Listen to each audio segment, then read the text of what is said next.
option. I was working on a project in the Middle East. I was about the third week into it, had done all the numbers. It was an $8 million project. Their burn was already at $7 million. I figured out they had to pretty much go back to the design level, and it was going to cost them another $3 to $5 million to finish it off. They had already been paid $5 million. Now, if I can do my math really fast in my head, somebody can check me, that means that they would have lost $2 million by just walking away. If we ran this thing to completion, they could have lost as much as $4 million. So I said, look, it pencils out to walk away. The person on the other end of the phone said, we can't. Drop right down to the third bullet, our reputation can't take it. Your job is to reduce the amount of money we lose to the smallest amount of money. They only lost $1.5 million whenever we were done. Okay? It's that type of decision that you have to make. That's a lot, that's a big price tag for reputation. The other is resource reallocation. Now that's somewhat of a politically correct line, okay? If some of you may know me even that well to know that. Who can I keep on the project and who can I replace on the project?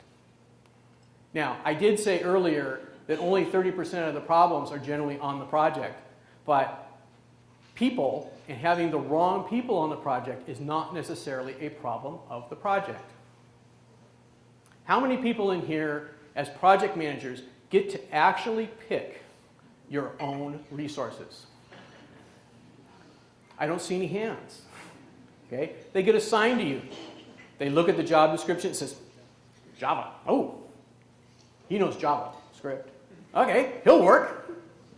Okay, and it just doesn't quite line up. Okay, it doesn't work. So there is that the question of who can I replace on the project? Can I bring new people in? One of the questions I get a lot in this point is, geez, it's never good to add people to a project. I'm not asking to add just headcount. I'm asking for a very specific, I need resources to do specific skill sets, and I'm missing them now. The recovery manager. Now, it's a sensitive thing because, of course, oddly enough, I'm a recovery manager. I'm also an external. I don't work for any given company. But a recovery manager has to be objective, an honest broker, and from the outside. They cannot be biased by the organization. They can't be biased by the culture in the organization. They are always brought in by one given person. So in my case, for instance, I'm always brought in by the supplier. That's not my choice. That's just the way things have happened. But I need to be able to call foul on the supplier just as quickly as I call foul on the customer. And the guy who signs my check has to understand that. Okay? And that is really very important in here. Otherwise, the recovery is going to fail because people are going to feel that they have gotten the short end of that stick. The person needs to be unassociated with the project, product, and people. If they have a vested interest in anything, even if they can be objective, their views, they're going to be viewed as or perceived as being biased toward one thing or the other. And they have to have some sort of experience. They should have some sort of recovery experience, but they also should have something in that domain. So for instance, I already mentioned that I did high-tech manufacturing, manufacturing in general, IT. I would not step onto a construction project. And the reason? Anybody got an idea why you need to have that relevant experience? What? Confidence in the team. I call it my being able to calibrate my BS meter. When someone is talking to me, how do I know I'm getting... they're probably telling me the truth, but there's a little bit of, sway, they're giving direction. Okay? If I go into construction, I might be able to tell that a 6-inch foundation and a 1-foot wide footing is not going to handle a 20-story building. I might be able to figure that one out, but I'm not going to be able to figure out the other stuff. The other thing, and these are highly personal here, but I really think that they need to be in absolutely every single recovery manager, if not every single project manager. There's a lot of stuff in here that as I go down through here, being objective, project managers should be that too, right? They should stay that way. But here, 4 lessons learned. And this is literally accrued over the 25 years. 1, the team knows the answers. And if any of you have been anywhere around me, I walk in on the very first meeting and I say, hey guys, I don't know anything here. You know everything. And you're going to tell me what's wrong with this project, and you're going to tell me how to fix it. It's critical that I build a strong team. A strong team can just about push through anything. I've already mentioned a little bit about executive management or sponsorship not being quite in groove. If I have a strong enough team, they'll manage management. They'll push it. They'll make it happen. Also need to stay involved with the team. Too many project managers, too many other executives stay somewhat imperious and aloof to the project. I call it spreadsheet management. We got that done. We got that done. We got that done.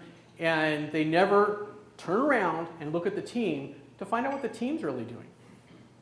I literally sat in front of a CIO and his executive committee, and I said, you know, the problem is, guys, you don't get off your butts. Every single one of you should have known this project was going bad because you should have just got out there and taken a look. And you could have seen it a long time ago. Data. You have to know absolutely everything there is to know about that project. Now, that doesn't mean that you're the architect, but you need to know when the architect's having trouble, why that architect is having trouble, and you don't have to know everything about the answer, but you better have a pretty solid reply, because somebody's going to meet you in the hall. It happens on every one of these projects, and they say, hey, you know, I heard. And you need to have the ammunition to say, no, that's false. Yes, that's true, and here's what I'm doing about it. And then, I haven't heard that. That's interesting. Let me get back with you in a couple hours. We'll get an answer for you. That gets back to being involved with the team. You can go right back to your team. You can find the answer and move forward. So very, very team-oriented. Without that, I think the recovery will also fail. So now that I've got the team, I've got the recovery manager, I have the guidelines, I'm ready to move forward. So the audit actually goes through, and you need to have access to absolutely every single stakeholder on that project. From the proverbial janitor all the way up to the CEO. There's many times when I actually have interviewed the CEO. I've definitely, almost every time, interviewed the VP or the CIO. The interviews go through, and you're talking to people. That's where you're actually going to get all your information about what's wrong with that project and what it's going to take to fix it. I ask 3 questions. This always blows people away. Walk in, schedule an hour meeting. Tell them the agenda right ahead of time. Hey, I got 3 questions. Shouldn't take too long. What's wrong with the project? What would you do to fix it? And what do you need from me? It takes an hour. Every single time. And sometimes I schedule a second meeting. What's critical on those questions? Anybody got any idea? They're open-ended. What else? You. They're all about you. 100%.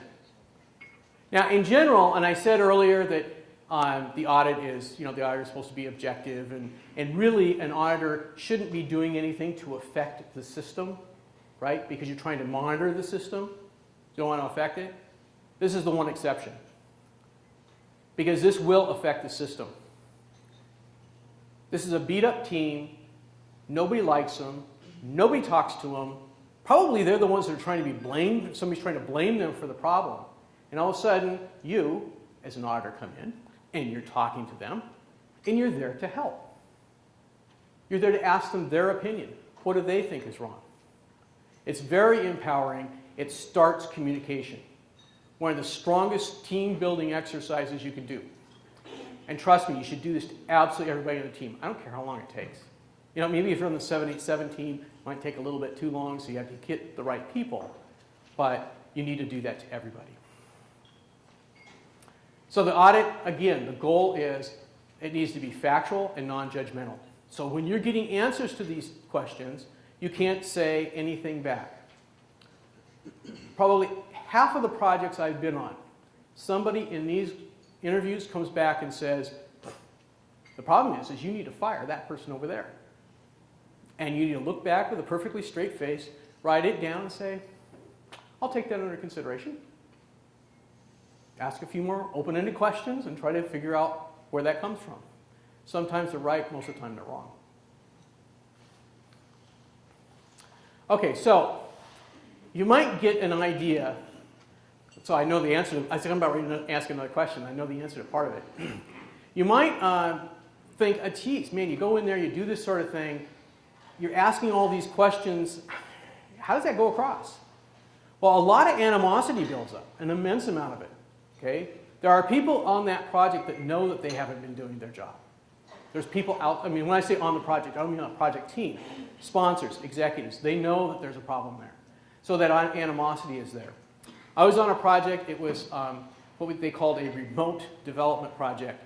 The project was in the Middle East, the customer was in the Middle East, and the development team was in Toronto, mostly, North America in general.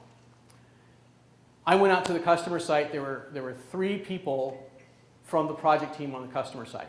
And I was there for a week, asking a bunch of questions, figuring out what was going on, sending questions via email back to North America, because it was both US and Canada, asking questions.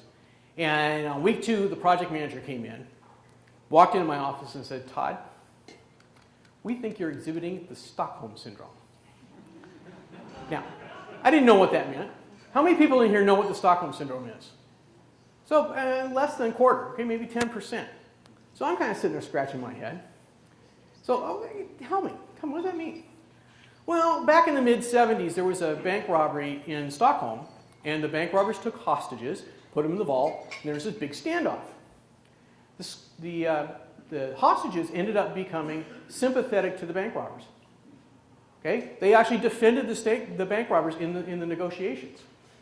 And then this project manager told me, and this is not true, but he said it anyway, and then one of the hostages had sex with a bank robber. My eyes like, I'm sitting there thinking, okay, am I the bank robber? Am I the hostage? Oh my God, what if my wife finds out? I finally figured out that I was the hostage, they were the bank robber, and we were both villains, right? That's a really villainous thing for a project manager to say about their customer, right? That's just, whoa, totally blown away. He didn't stay on the project very long. Okay, analysis. After we're done with the audit, we kind of get this picture of what is wrong. Then we have to go into the analysis phase. There is a caveat. There's an optional audit report that gets done. Some people want it, some people don't. This is the Caesar sitting in front, the CIO, Caesar CIO, sitting up front going, we're going to continue. We're not going to continue. So that shows up now and then. For instance, the example I gave just a few minutes ago, where I said, hey, I think we need to cancel this, there was no audit report due in that project, but I sure had to tell them that, hey, this is going to be painful. This is really painful. The goal in the analysis is to compile the problems and find common threads. I'm trying to pull all these things together so that I can drill down to the root causes and develop a solution to actually make this thing work. There's 2 other things I have to look at. One is technology's role, and the other is methodology's role. Now, when I have a longer presentation, I can actually drill into this a fair amount, but I'm going to go over very quickly. Technology's role. And I think I heard somebody earlier saying something about this in a conversation I was having. There's a thing called the garage syndrome.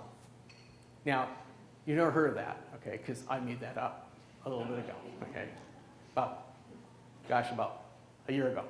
Go out and Google garage syndrome. I'm the first hit. It's kind of cool. How many of you who have a garage can actually park your car in your garage? How many of you can't? Okay, that's the garage syndrome. The amount of junk that I accrue will fill my garage. Okay, I forgot to put my hand up. I'm in that crew, right? I clean out my garage, I take all this stuff out, and well, you know, I've got two